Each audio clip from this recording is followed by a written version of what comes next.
Boa noite, graça e paz. Terminando de escrever algo sobre as mulheres.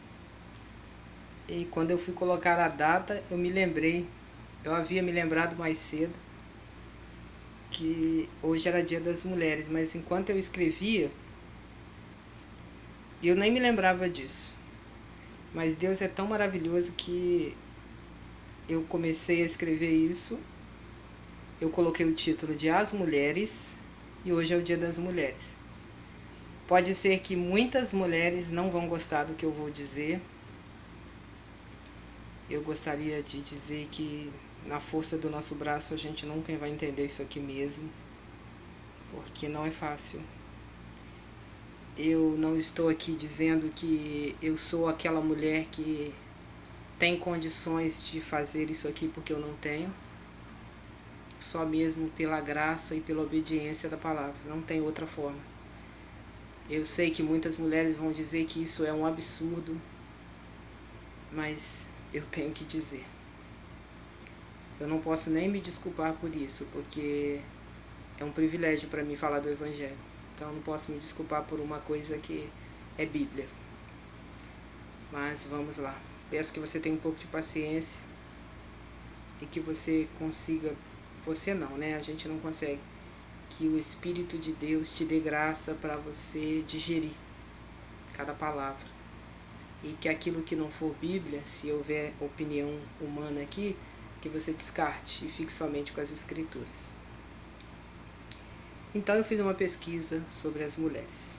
E eu fiz algumas anotações e há algumas coisas que pelo Espírito eu entendi. Somos alvos, as mulheres, de muita discriminação. E ainda, na maioria das vezes, somos consideradas burras, imprestáveis, só servem para satisfazer o apetite sexual do homem, gerar filhos, ficar calada, obedecer sem questionar. Jesus, o Filho de Deus, o Deus encarnado, será que ele tem a mulher como essas frases descritas aqui? Então eu fui pesquisar. Vejamos o que Sócrates, um filósofo da época, dizia. A mulher é um ser estúpido e enfadonho. Buda não permitia nem que seus seguidores olhassem para as mulheres. No mundo pré-cristão, as mulheres quase sempre não passavam de servas mudas, cuja vida só conhecia o trabalho extenuante e as obrigações de casa. Não é à toa que uma oração judaica dizia: agradeço-te, ó Deus, por não me teres feito mulher. Uma mulher judia sair de casa sem cobrir a cabeça era considerado ato tão ofensivo ao marido que este tinha o direito de repudiá-la e separar-se dela, sem direito algum para a esposa. O homem bem educado jamais poderia se encontrar a sós com uma mulher. Se a mulher fosse casada, o homem deveria evitar olhá-la ou saudá-la. Um pai podia vender sua filha como escrava após ela ter completado 12 anos. Fato pouco comum, mas que servia para manter a submissão feminina. As filhas tinham que ceder os principais lugares para os filhos e, inclusive, permitir que eles passassem primeiro pelas portas das casas. Em muitos lares, os filhos eram incentivados a usar força contra as mulheres, filhas, a fim de irem aprendendo a dominar as suas esposas. As mulheres não tinham acesso ao ensino religioso e eram deixadas à parte nos cultos. Vejamos o que as Escrituras Sagradas diz sobre a mulher. Gênesis 2,18 diz: Disse mais o Senhor Deus: Não é bom que o homem esteja só. Far-lhe-ei uma auxiliadora que lhe seja idônea. O versículo 24 diz: Por isso deixa o homem pai e mãe e se une à sua mulher, tornando-se os dois uma só carne. Gênesis 7,7 diz: Por causa das águas do dilúvio, entrou Noé na arca, ele com seus filhos, sua mulher e as mulheres de seus filhos. Gênesis 12, vemos a história de Abraão e Sara. No capítulo 24, vemos Rebeca, que seria esposa de Isaque, filho do pai da fé, que é Abraão.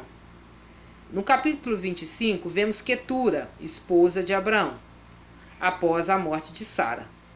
No capítulo 29, vemos Raquel e Lia, que viriam a ser esposas de Jacó. No capítulo 34, conhecemos a história de Diná. Isso tudo é no livro de Gênesis, tá?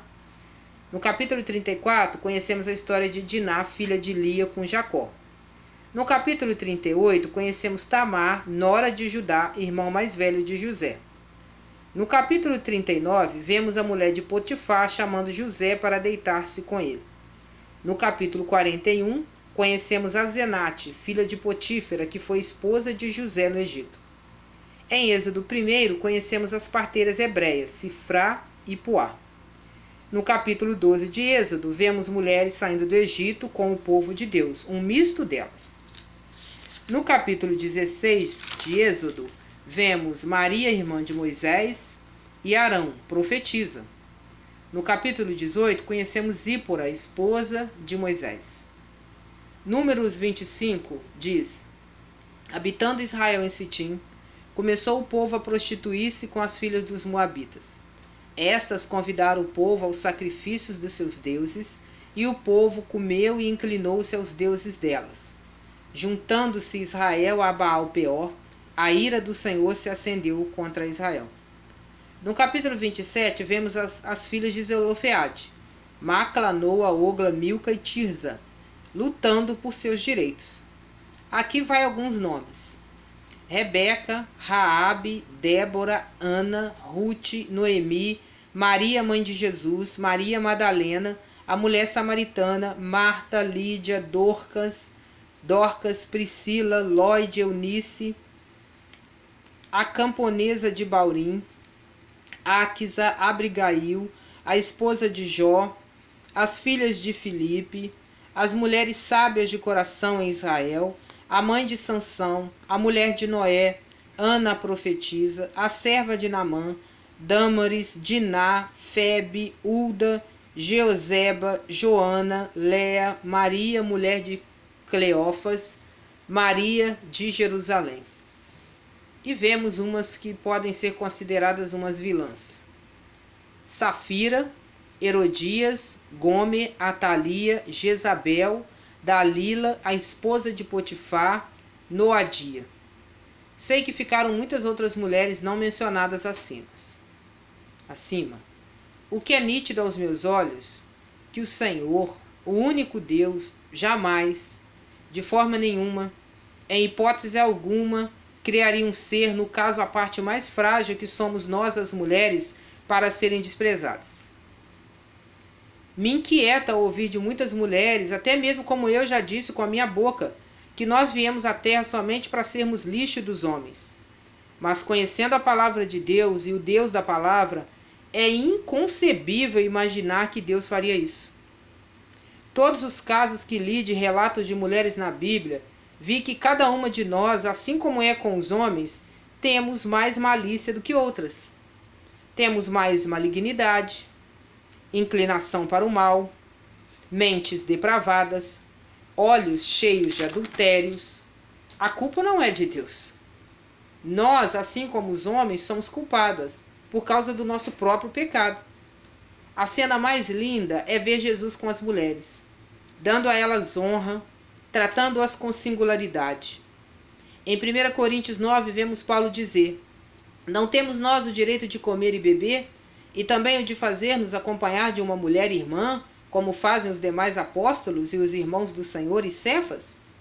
Nesse ponto aqui, não tenho nenhuma dúvida de que o ministério dos homens de Deus sempre houve irmãs que, ainda que fosse no tempo da lei, o Senhor as usava, como no caso de Miriam, que profetizava. Há tantos relatos de mulheres no ministério de nosso Senhor Jesus Cristo que não daria para nomear todas elas.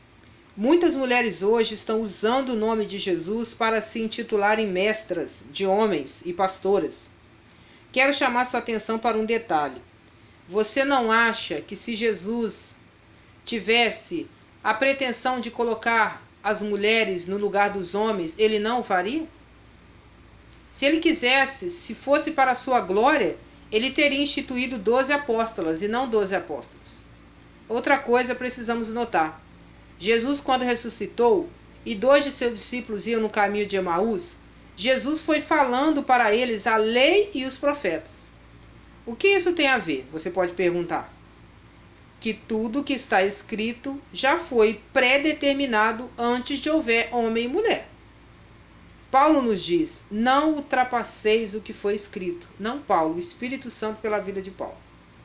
Não pense, mulheres, que usando o nome de Deus, dizendo que está fazendo, exercendo o ministério sobre os homens, porque os homens são frouxos, e que você tem tanta capacidade quanto ele. Não. Deus criou o homem para ser o cabeça, e a mulher, sua ajudadora. Tenham em mente que cada ação perversa que o homem fizer, usando da sua autoridade e assim oprimir e maltratar a mulher, lembre-se que cada um dos homens terá que prestar contas do que fizeram com a parte frágil, que é a mulher. Efésios 5 diz: as mulheres sejam submissas ao seu próprio marido como ao Senhor, porque o marido é o cabeça da mulher, como também Cristo é o cabeça da igreja, sendo este mesmo o salvador do corpo. Como, porém, a igreja está sujeita a Cristo, assim também as mulheres sejam em tudo submissas ao seu marido. Maridos, amai vossa mulher, como também Cristo amou a igreja e a si mesma se entregou por ela. O peso, a responsabilidade que Deus pede aos homens é incomparavelmente maior do que a que Cristo pede a nós mulheres. Talvez você possa estar dizendo, eu não concordo com essa palavra e acho que Paulo era um machista. Então só resta uma coisa a fazer. Rasgue toda a sua Bíblia. Pois toda a Escritura foi inspirada por Deus, e não uma parte dela. Se você não concorda com a Escritura, em sua totalidade, há algo muito grave em você. O que eu posso pedir é que Deus abra os seus olhos, e que enquanto você não entender que o Senhor não disse que era para a gente ficar com uma parte, mas com o todo, há alguma coisa muito grave com você. Que Deus tenha muita misericórdia da sua vida e que o Espírito Santo possa trazer esclarecimento para a sua vida, assim como ele tem trago para mim. No nome de Jesus.